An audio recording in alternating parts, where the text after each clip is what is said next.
होली ना खेलल जाई। अरे का तो से होली खेली अगले साल का खुद तू डरवा देले बड़ा। अगली साल का बात छोड़ा, आसो आवा खेल ले जाओ, फिर तो साल भर के बाद मौका मिली। अरे ना ना हम तो से होली ना खेलो। एकदम बिचुक गइल बाड़ू। हाँ तो से होली ना खेलो। सुना हमार बात। बोला। चला तनी गौवा में पायल बाजे पौवा में फेरा में सभे रहता।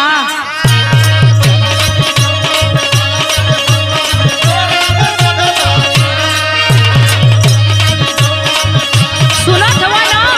सुनत है। 16 के साल बा जियन मोहाल बा जियरा डरल रहता। यही से न कहत हई।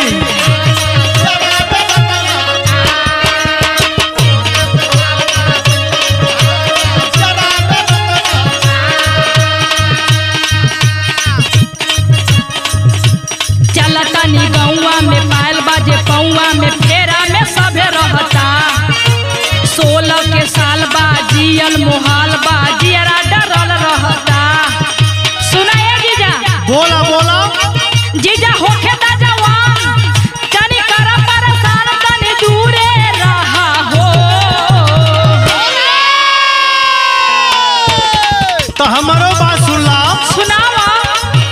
ढूढ़ी में रंगवा तनी घोरी ले बेदाए साली, आवा पिचकारी तनी बोल ले बेदाए साली।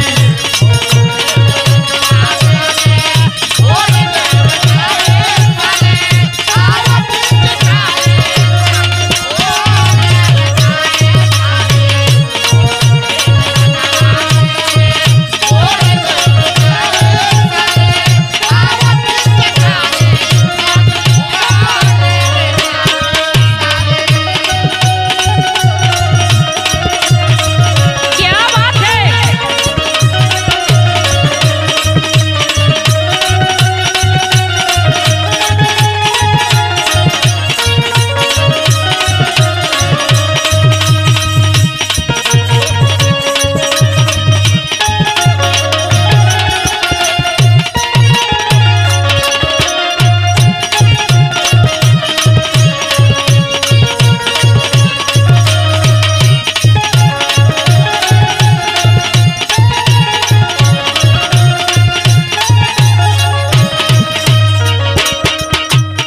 सुना सुना ए जीजा। बोला बोला। तोरे होली तो एकदम खेला ही नहीं आवेला। नहीं नहीं आसो बता दे तू कि कैसे खेलल जाला। हम तो से होली ना खेलब। सुना हमारे को बात। बोला। तू तो जीजा करेला मन मानी न हो।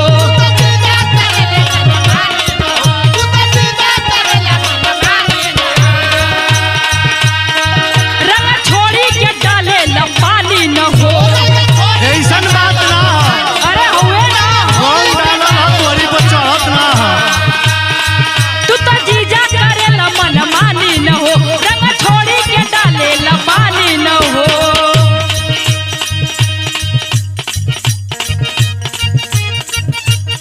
सुना हमार बात। बोला।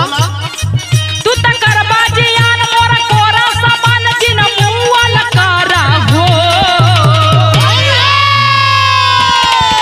साली ऐसन चीज होली, ये होली के महीना में अगर हम तुहरा पर नाम हो तो कहाँ जाए। हमार बात सुनला। सुनावा। ढूढ़ी में रंगवा तनी घोरी ले बेदाए साली, आवा पिचकारी तनी बोल ले बेदाए साली। एकदम ना। मान जा तेरा मती।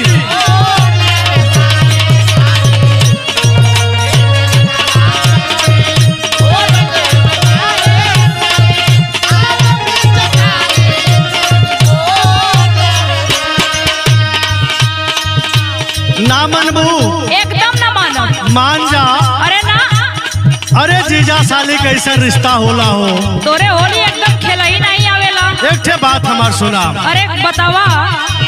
बन छुए ता जो बन का जाली न हो। ई यार तो आसमान बड़ा ही ना निक लगेला। बस ऊपर से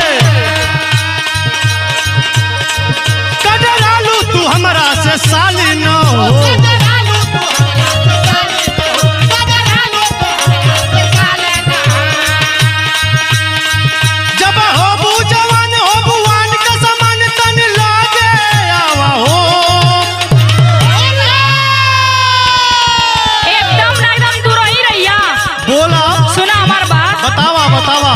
ढूढ़ी में रंगवा नाही घोरे देबे जीजा, तोहरो पिचकारी नाही बोरे देबे जीजा।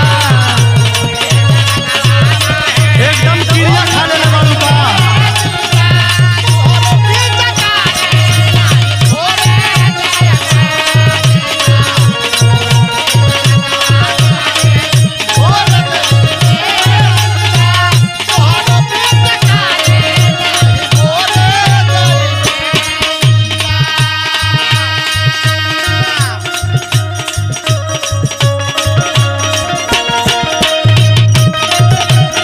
क्या बात है?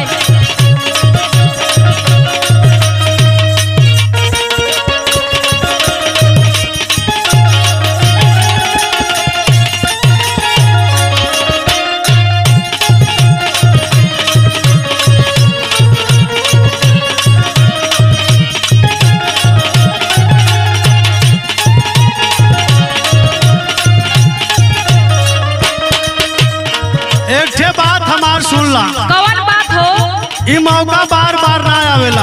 अरे ई तो हम जानते बनी। अब मौका का फायदा उठावे के चाहिए। सुना है जीजा, बोला बोला। देखा एक का शर्त पर हम तुझसे रंग खेलब कौनी शर्त में बतावा। कि शरीर एकदम टच ना होखे के चाहिए। अरे जब शरीरे टच ना आई तो होली खेले फायदा का होई। अरे कऊ तरीका होला होली खेलने का। अच्छा बोला, तरीका बतावा। सुना हमार बात, बतावा। रंग गाले पर नाही लगावे देई। सुनत हुआ ना? सुनत है सुनत है। हाथ जोबन पर नाही छुआवे देई।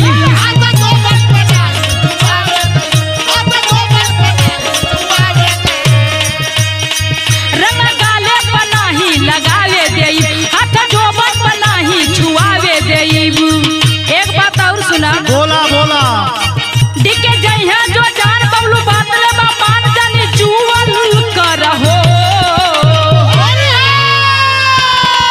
ए फागुन के महीना में साली के देख के अगर केहू के मन एनी ओनी ना होके छोटे भैया तो समझ लिया कि कुछ गड़बड़ी है। हमार बात सुन ला। सुनावा ए जीजा। टूरी में रंगवा